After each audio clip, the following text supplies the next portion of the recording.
Blessed be the Lord God of Israel. He has visited his people and redeemed them.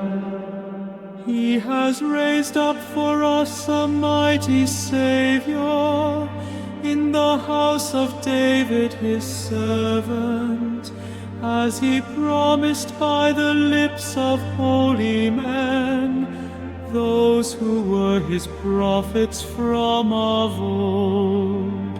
A Savior who would free us from our foes, from the hands of all who hate us. So his love for our fathers is fulfilled, and his holy covenant remembered.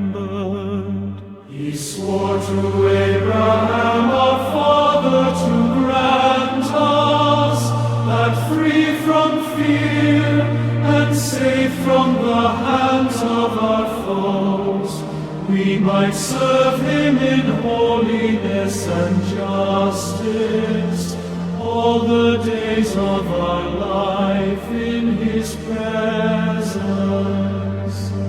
As for you, little child, you shall be called a prophet of God, the Most High.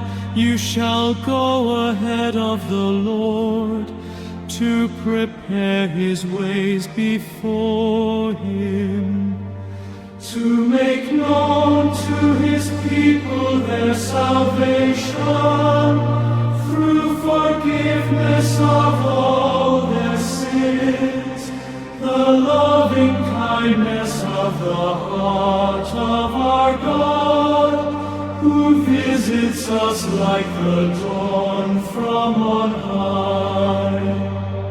He will give light to those in darkness, those who dwell in the shadow of death, and to guide us into the way of peace.